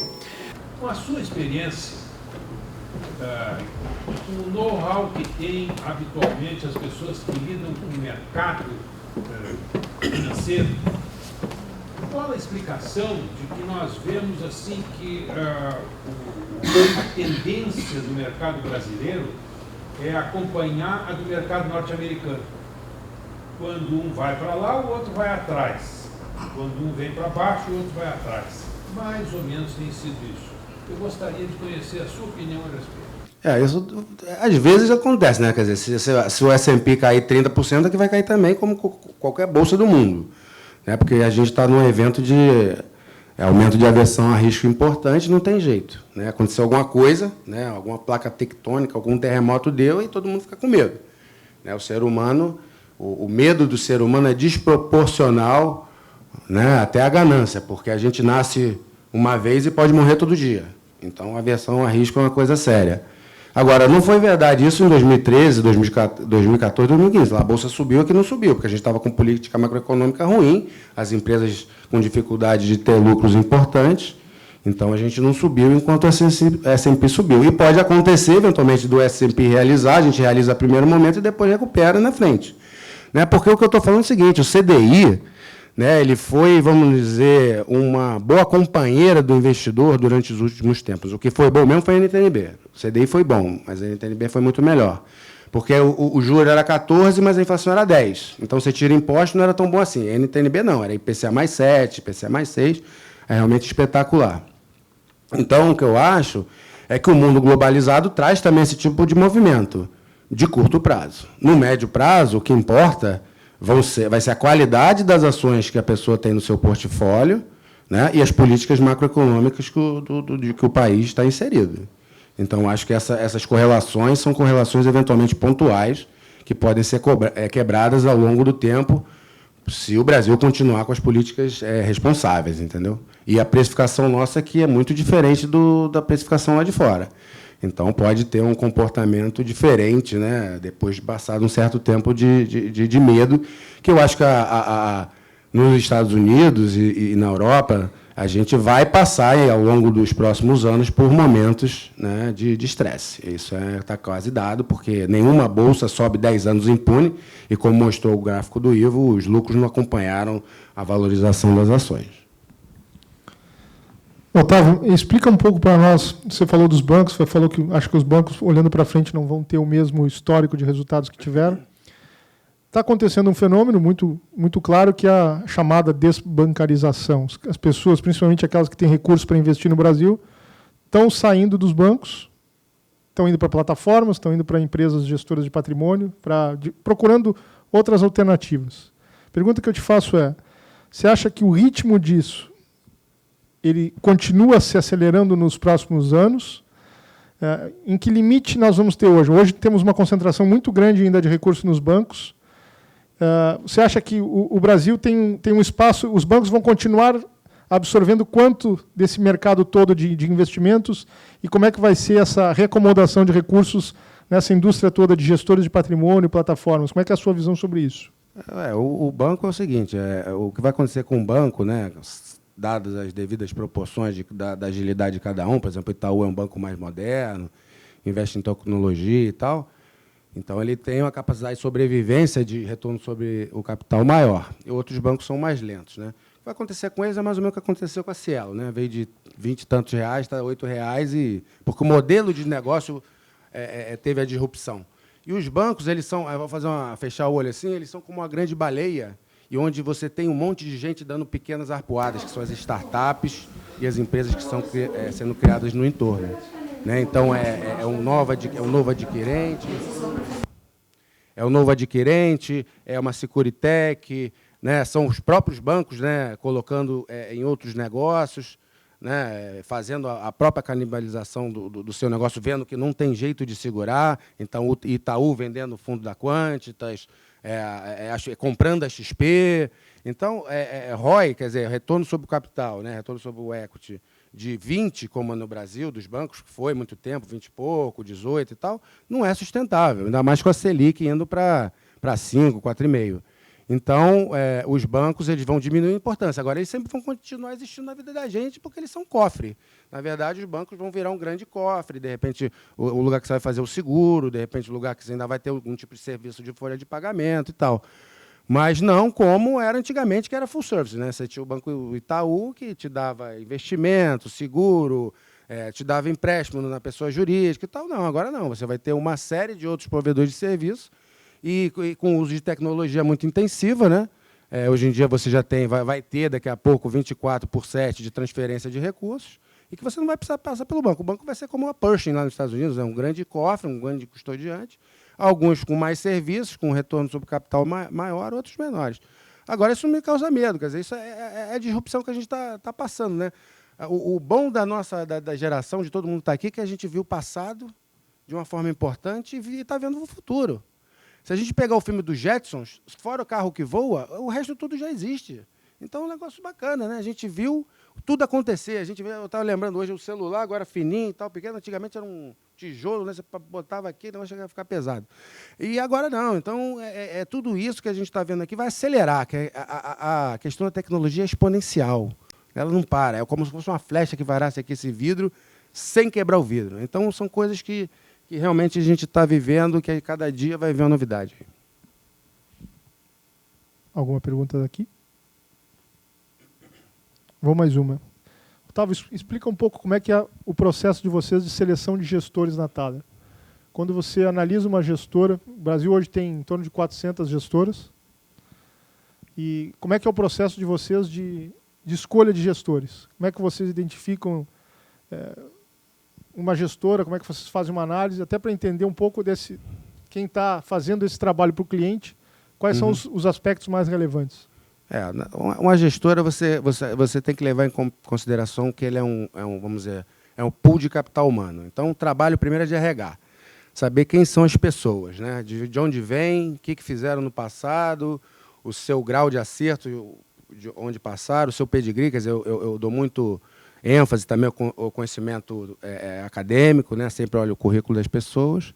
Né? Olho a empresa como um grupo, né? Se tem governança, se não tem, se você tem uma estrela dentro da empresa, se a inteligência é criada através de uma empresa ou através do grupo. Então, isso tudo a gente leva em consideração para entender, né, um asset é um corpo vivo. Né? Ele é feito de pessoas e essa inter-relação é muito relevante para o sucesso. Então, a gente tenta entender isso, ver a parte quantitativa, então compara um com o outro, compara com algumas métricas que a gente utiliza, né, faz um estudo de correlação, por exemplo, o fundo lá da Quantitas Arbitragem, é um fundo descorrelacionado dos outros. Porque o que é importante para a gente, como eu falei, é o estômago do cliente. E isso significa o que é a travessia. A gente pode ir daqui para Curitiba num teco-teco. Vai ter emoção. Custa mais barato, mas vai ter emoção. Não, eu quero ir de uma forma mais segura. Então, para a gente se preocupa com a travessia, para que a turbulência seja aceitável pelo estômago do cliente e ele não fique enjoado na viagem. Então, para isso, a gente tem que colocar elementos de diversificação para que a gente chegue num lugar que ele quer, mas com um nível de oscilação menor possível. Alguma outra pergunta? Com juros nesse patamar, alocações de renda fixa, que imagino que no passado eram bem maiores em carteiras, como vocês hoje sugerem alocação de renda fixa nas carteiras que vocês gerenciam? Aí a renda fixa tem dois vieses, né? Uma que é o, vamos dizer, o cash management, né? Então, ter algum dinheiro, primeiro, que é para oportunidades, né? Que é para você ser provedor de liquidez. Na hora que o mercado está nervoso, você está ganancioso. Então, ter caixa é sempre importante, não dá para ficar 100% investido. Isso é um. A outra é a parte da renda fixa que a gente está buscando, que é para ganhar um pouco de dinheiro, é para dar CDI mais alguma coisa. Então, a gente lá está se livrando de tudo que é CRI, CRA, 98 CDI, 101, 102, estou fora disso. Fundos de 110 CDI, estou fora disso. Já não serve mais. Onde a gente está buscando fundo de direct lending, que dá CDI mais 5, com garantia de alienação fiduciária. Né?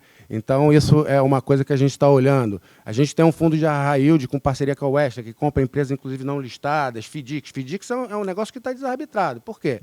FDIC o banco não gosta, porque concorre com ele, vou ficar dando moral para o dono do FDIC. Não é por aí. Então, você não vê FDIC em fundo de banco. Eu gosto, porque, para mim, está desarbitrado. Isso seria um outro espaço interessante. Então, high yield, FDICs, direct lending, e na parte de renda fixa tem as NTNBs que eu não acho ruim. Né? Você ganhar IPCA mais 3,5%, 3,60%, no IPCA 2035, se comparado com o mundo, qual é a taxa de juros no Peru? Nominal de 3,5%. Né? Nos outros lugares é 1 negativo e tal. Então, IPCA mais 3,5%, não acho ruim. Pré tem letra financeira de banco. Hoje mesmo a gente comprou a 7,40. São coisas que vêm aí que a gente tenta aproveitar, né? Mas a gente tem uma capacidade maior, que tem acesso a tesourarias. Nas pessoas físicas, fica mais difícil, por isso que eu acho que a gestão vai cada vez mais ser profissional. É que nem personal trainer, né? Na década de 80, ali no início dos anos, ninguém tinha personal trainer. Aí a pessoa viu, pô, é legal pagar alguém para o cara me cuidar da minha saúde, né? É a mesma coisa o gestor de patrimônio. Todo mundo daqui a pouco vai precisar. Porque o CDI vai ser uma coisa ruim, né? O CDI vai ser aquela coisa encurada, aquela coisa chata, que não rende nada, monótona. Então vai ter que procurar o gestor, porque eu acho que eu acredito em especialização. Então, quando vai para o asset management, é a Quantitas, no fundo de arbitragem, no fundo maior e tal. Quando é ações, vai o IVA e tal. E a gente tem outros também, não estou puxando a sardinha aqui, fazendo jabá aqui para a Quantitas. Tem outros gestores maravilhosos brasileiros, tem uma quantidade enorme de gestores super técnicos comparáveis a qualquer país, tá? Eu tinha um fundo offshore, né, na época do Banco CFD, e eu visitei gestores nos Estados Unidos, lá na Suíça, em Londres e tal. O nível da gestão aqui do Brasil é comparável de forma plena. Então, acho que é por aí. A renda fixa vai cada vez ser menos importante. Você vê nos Estados Unidos, a média da alocação em bolsa é 40%, 35%. Né? Você tem private equity, tem venture capital, tem um monte de coisa. Então, a renda fixa você tem que mover de uma maneira inteligente e não indexada ao CDI. Quer dizer, indexar ao CDI, eu falo para vocês que vai ser uma coisa ruim. Né? Uma coisa que você tem certeza que você vai ganhar pouco. Pois não? Qual é a sua visão em relação aos COIs? O COI é o seguinte, o COI é que nem álcool. Né? Nelson Piquet, eu vou contar uma história verídica. O Nelson Piquet tem um problema de válvula. Né? Aí ele foi num médico austríaco, famoso e tal. Aí o cara chegou, olhou os exames dele e falou, pô, você trabalha muito? Ele falou, não, trabalho e tal. 12 horas por dia, tem minha franquia, minha oficina, você precisa? Ele falou, não. Então começa a trabalhar um pouquinho menos. Vai só à tarde, só de manhã e tal. Aí falou, você bebe? Aí ele falou, não. Por quê? Porque eu não gosto muito e tal. Começa a beber de vez em quando, né? Chega sexta-feira, dá uma relaxada, esfria a cabeça e tal. Aí, sem querer ofender a mulher, ele falou, sua mulher é chata? Ele falou, não, gente boa também. Se sua mulher fosse chata, você teria um problema sério, mas na tua válvula está tranquilo. Então, eu diria isso tão verdade para o marido como para a esposa. Quer dizer, você ter uma boa relação familiar é a coisa que a gente quer. É a harmonia patrimonial. No caso do COI, por que eu peguei esse exemplo? Porque tem COI bom e COI ruim. Tem COI que é para o banco ganhar dinheiro, tem COI que é para o cliente ganhar dinheiro. Então, lá na empresa, a gente formata o COI. Então, por exemplo, ano passado eu estava otimista em bolsa, falei, pô, mas eu não posso ir de peito aberto para a bolsa. Então, eu fiz um COI que se a bolsa caísse 5% de 102 mil pontos, eu ganhava 30. Então, COI bacana. Pô, se ela ganhar 5%, se ela cair 5% daqui a 2 anos, eu ganho 30, 5, 6, 7, até 30 eu ganho 30. Se ela subir, eu não ganho nada, mas eu tenho do outro lado da bolsa que está ganhando dinheiro, é uma boa combinação. Então, o COI tem que tomar cuidado, porque, em geral, o banco ganha de 2% a 3% em cima do cliente. Aí tem que ver só se vale a pena, se compõe bem o portfólio e tal. Em geral, eu gosto de fazer o meu COI, né? Como se fosse cozinhar dentro de casa e não chegar no restaurante que vai sair mais caro. Fábio, só uma pergunta em relação a benchmark. Lá na Tária, vocês usam CDI ou IPCA? Porque no cenário atual, e ainda de longo prazo, acho que o IPCA seria um benchmark mais adequado. É mais adequado que o CDI, com certeza, sempre foi, né? Porque você do lado, você tem o quê? Né? Do teu balanço, né? Você tem teu ativo, que é a tua força de trabalho, né? Tua reputação, tua família, teus bens, tua liquidez, etc. Do outro, você tem o quê? Se você não tem dívida, você só tem o custo de vida. É o IPCA. É uma medida não tão boa, né, para as pessoas que estão aqui, né? Porque é de 4 a 40 salários mínimos. E a nossa cesta aqui é um pouco diferente, que é muito mais ligada a serviços e bens, inclusive importados. Tal. As pessoas viajam, né? Tem carro importado e tal. Então, é um pouquinho diferente a nossa cesta de inflação do IPCA. Mas não é ruim, né? O que a gente tem, é o que o Banco Central persegue e tal. E aí vai de acordo do cliente. Tem cliente que IPCA mais 4 está feliz, outro que é IPCA mais 5 e tal. Aí varia do tamanho do patrimônio, da idade, né? Quem é mais novo pode ser um pouco mais agressivo, vai passar por momentos de coisa, e quem já está vamos dizer, numa fase que está consumindo o seu capital, ele tem que ser um pouquinho mais conservador. Então, varia de cliente para cliente, mas é o IPCA, vamos dizer, a inflação é o teu custo de vida, é o teu passivo, é o que tem que ser considerado. Pois não? Uma pergunta para o Ivo. Antes de mais nada, quero te parabenizar pela qualidade e assertividade das suas análises que me ajudam também no meu trabalho. Eu havia escrito, então, na verdade são duas perguntas, então vou ler aqui para facilitar. Ivo, me parece bastante claro que, apesar da aprovação da reforma da Previdência, a questão fiscal ainda está longe de ser resolvida no Brasil. O problema de curto prazo ainda é enorme. Primeira pergunta, quais as soluções mais eficientes do ponto de vista econômico? Mexer nos gastos tributários, subsídios? E a segunda pergunta, quais as medidas mais factíveis do ponto de vista político? Poderá haver aumento de impostos? Obrigado. Bom, antes de mais nada, obrigado. E, assim, certamente as análises econômicas da Quant não são só minhas. Eu e o João, a gente trabalha o tempo todo junto, então o agradecimento é para a equipe toda. Para responder a sua pergunta, ela é bem complexa. Bom, acho que em primeiro lugar, sem dúvida nenhuma, é crescer, né?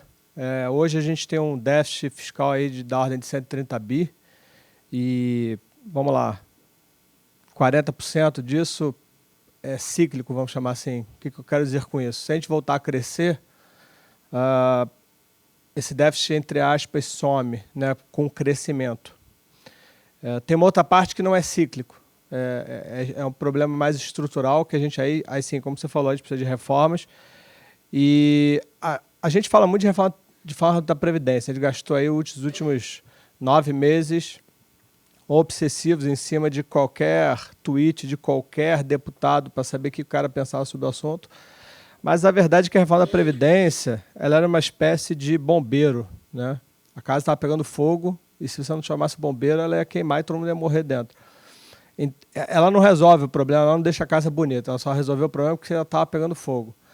Para você fazer a faxina e deixar a casa bonita, você precisa de uma reforma tributária. Essa pode trazer muita produtividade, muita simplificação. O Braga passou rapidamente pelo assunto, mas eu gosto sempre de falar de um número para ilustrar o problema de competitividade do Brasil.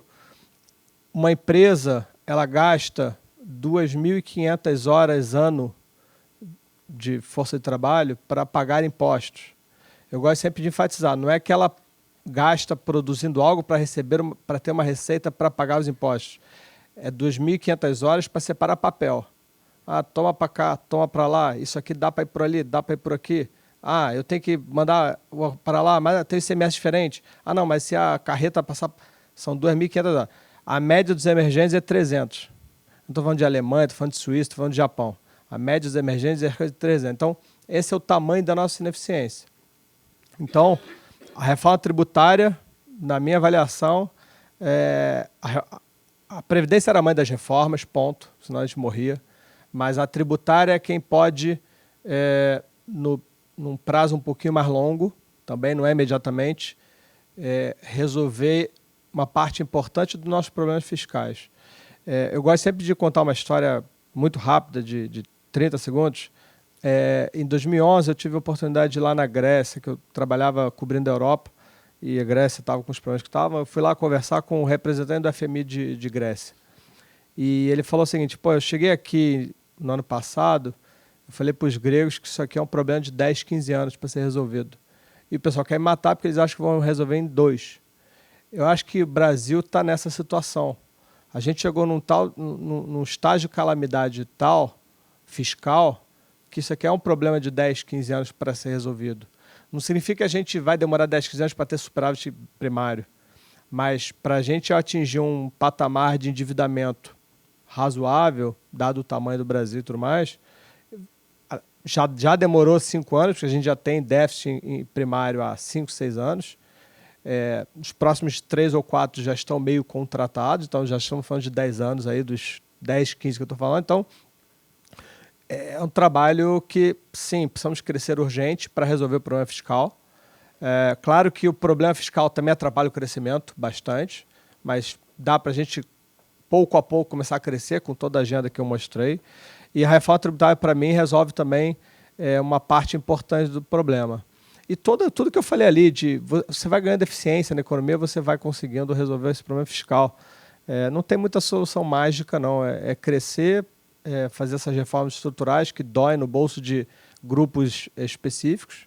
Então, política... E aí, já respondendo a sua pergunta, o que é fácil politicamente? Eu acho que parte do que gera otimismo na gente aqui, como até o Otávio falou, a política no Brasil é uma máquina de produzir problemas. Eu acho que a gente está tendo... O que está por trás, no fundo, desse sentimento de otimismo que está todo mundo é que, talvez, pela primeira vez em muito tempo, não é que a gente tenha um congresso benevolente que está fazendo isso por bondade, por patriotismo. Longe disso, eu nem quero que seja por isso mesmo. Mas eu acho que existe um alinhamento de interesses por parte dos deputados de que a agenda é essa mesmo. E a sociedade, eu acho que virou a chave e passou a cobrar essas reformas, que também não acontecia. Como eu falei na minha explanação, você queria privatizar a padaria do Estado e tinha passeata, fechava a Avenida Paulista e criava um caos. Hoje, você fala assim, vamos privatizar a Petrobras, ninguém pula da cadeira. Não, por que você acha que tem que privatizar a Petrobras? E o negócio é debatido. Então, isso é uma outra coisa que eu acho que é palatável, que ajuda no processo de endividamento, de desinchaço da máquina. Então, assim, o que é politicamente mais fácil? Eu acho que o que a gente está fazendo é o que é possível e eu acho que assim, eu não consigo ver nenhuma medida da agenda do governo hoje que eu fale, isso aqui não tem a menor chance de dar certo, como a gente em vários momentos da história do Brasil fez. Então, não sei, eu acho que todos os pontos que eu acho que são possíveis e que o Paulo Guedes traz à tona, eu acho que são factíveis, uns com um pouquinho mais de velocidade, outros com um pouquinho menos, mas eu não vejo nada que fale assim, puta, isso aqui não tem a menor chance. Então, eu não acho que a política hoje seja a grande restrição por causa desse alinhamento de interesse. Né? Porque o tamanho do Estado, ele é dado ou por interesses ou pela sua capacidade de gerir, né, uma massa de recursos muito grande. Então, a Noruega consegue gerir recursos de uma forma eficiente, mesmo tendo 50 e poucos % de carga tributária. O que acontece no Brasil é que é um país muito novo, com a cultura, né, da lei de Gerson e tal, então o Estado brasileiro ele tem que ser menor. Primeiro que a gente não tem jurisprudência aqui, que é complicado. Antigamente tinha impunidade. Então o Estado brasileiro não pode ser tão grande, porque senão você acaba tendo desvios. Porque a esquerda, né, esse pensamento de esquerda, que hoje em dia eu acho que é até careta, não cabe mais, é o seguinte, é democrata ou autocrata, é estadista ou não estadista. No Brasil não dá para ser autocrata, a gente viu o que deu aí com o PT, e não dá para ser estadista, porque a gente não tem a cultura, né, do bem, né, de todos. Né? A pessoa quer o máximo para si. E outra coisa que é importante, né, que os países que vão evoluindo, realmente eles vão culturalmente tendo mais capacidade de ter o nacionalismo, que é uma ideia ruim, que eu também não gosto. Eu gosto de patriotismo, pessoa patriota. Então, lá fora, as pessoas são mais patriotas, na Noruega, na Dinamarca. Aqui no Brasil, as pessoas, até pelo fato da gente enfrentar tanta crise, você só queria ver no seu núcleo familiar para poder sobreviver. Não estou falando mal do brasileiro, não. Pelo contrário, o brasileiro tem diversas características super positivas. É trabalhador, diferente do que o pessoal pensa lá fora. É um povo super trabalhador, pacífico, né, que aceita as diferenças. Acho muito bom. Só que o brasileiro não tá preparado para a social-democracia. Né? Comunismo, o ser humano está preparado. Quem está preparado para comunismo é só inseto. Né? É só vespa, formiga, cupim, porque se você bota um peixe beta no aquário, ele mata todo mundo, que é tudo para ele só. Então, o brasileiro não está preparado para isso. Então, acho que a gente tem que caminhar um pouco com mais rapidez com a agenda da privatização. Isso acho que dá para. Acho que ano que vem a gente vai ter. E outra coisa importante, por que eu estava tão otimista que eu me esqueci de falar? Porque as instituições estão funcionando. Né? Então, tem desembargador preso, 4 governadores lá do meu estado presos, né? Um ex-presidente preso. Né? A gente está com uma agenda autônoma do Congresso, o Congresso sendo protagonista das reformas, está funcionando. É a Lava Jato, né? Quer dizer, as polícias, o MPF. Então, isso está funcionando como nunca funcionou. Junta isso tudo com juro baixo, dá certo. Última pergunta. Vou fazer mais uma, por favor, a última, que a gente já chegou no tempo. Pode falar. Juro baixo para frente. Tá? Quais são os riscos, então, para este manutenção do juro baixo para frente? E como eu aloco meus ativos para me proteger desses eventuais riscos? Um risco externo, a gente já falou, vem um vento contra e tal, de repente o dólar estoura e tal, o Banco Central pode até ter que subir o juro em algum momento, né, do tempo, não agora, acho que para esse final de ano, provavelmente a gente está com a agenda ainda boa, tanto aqui lá fora, acho que provavelmente a gente não deve ter uma crise importante, mas vai ter em algum momento do tempo. Isso é um vento contra externo. Outro vento contra, que eu acho que está se dissipando, seria o não crescimento, onde você poderia ter, pelo parte do Congresso, um abandono da agenda de reformas, e aí o Banco Central, em algum momento do tempo, se acabar sendo colocado numa posição de ter que subir os juros, né? Esse seria um outro problema. A gente tem eleições, né, que a gente nunca sabe, né? Você vê que na Argentina os caras passaram 70 anos com o peronismo, deu errado, eles eram a quarta maior economia do mundo, estão lá no limbo, né, com 50% da população abaixo da linha de pobreza, e quer voltar com o peronismo. Quer dizer, são certas escolhas do ser humano que eu não entendo, né? Quase um suicídio, né? O argentino gosta de suicidar de forma repentina, tem várias vidas, vai se suicidando. Então é um negócio difícil. Então o ser humano pode escolher errado, né? Chegar na próxima eleição, achar que o Ciro Gomes é bom, sei lá, algum cara exótico aí que venha pintar, o Luciano Huck, não sei. Então esse é outro perigo que a gente sempre vive, quer dizer, sempre aquela emoção, né? Aquele filme que você chega ali e fica, pô, será que vai para o lado bom ou o lado ruim, né? Só define quando tem lá realmente a cena final. Então a eleição aqui no Brasil é sempre emocionante, né? Então esse seria outro vento contra. E um que eu acho pouco provável no curto prazo é a economia aqui superaquecer, né? Que a gente passou tanto tempo nesse limbo, né? nesse marasmo, e que eventualmente pode exagerar. Em algum momento você pode ter, né, realmente uma dinâmica muito forte que possa causar, né, uma volta da inflação. Esse seria, para mim, o menor das possibilidades, olhando hoje. Né? A gente vai acompanhar aí trimestre a trimestre e tal. Não vejo isso como realidade para os próximos, sei lá, 2 anos. Tanto que está nos modelos do Banco Central, isso está muito claro lá. Mas é uma coisa que a gente vai ter que acompanhar, porque o que acontece é que a velocidade da recuperação, se ela for rápida demais, pode criar certas anomalias. E um problema que a gente tem, que aí é um risco relevante, é o Brasil dar certo, só que a nossa infraestrutura não comportar. Seja ela logística e etc. e tal. E você tem inflação de demanda por falta de portos e estradas e tudo mais, né? Como a gente já viveu, ferrovias e tal. Então, a falta de investimento em infraestrutura nos últimos anos pode levar, em algum momento, o Banco Central a ter que subir juros por conta disso. Não, para pagar um aéreo, morando em São Paulo, horroroso, né? Era até bom que o pessoal do mercado financeiro se encontrava, e aí ficava batendo papo e tal, não sei o quê, trocava até ideia. Sexta-feira já tinha mais de 20. Lá todo mundo parado, né, no apagão, não tinha para onde ir, aí ficava... É a única coisa boa, porque na vida tem tudo lado bom e lado ruim. Eu nunca vi nada que tenha só o lado bom, sinceramente. Nada. Sinceramente, não tem isso. Então, até no apagão, a gente procurava ali se virar. A Dilma, né, o PT, no final dele, foi o lado bom, né, porque mostrou para a gente que políticas, né, de improviso dão erradas. Então, mostrou o lado bom, que a gente não vai querer repetir essa experiência. Espero, né? A Argentina não está querendo repetir, mas espero que o brasileiro não tenha essa mesma capacidade de se autoexilar, de se suicidar diversas vezes. Pessoal, pela hora eu vou encerrar o evento e a gente vai ter um coquetel agora. Fiquem à vontade para interagir conosco, conversar. É um prazer ter tido vocês aqui conosco nesse evento. Agradecer a todos e já dizer que em 2020 estaremos de novo, vai ser a 5ª edição. As últimas 2 a gente teve muito foco em eleição. Essa aqui foi a primeira que a gente foi tratar um tema como queda de juros, né, o que fazer. E fiquem à vontade para nos mandar mensagens com sugestão para o tema do ano que vem. Muito obrigado a todos. Vamos ficar no coquetel todo mundo junto.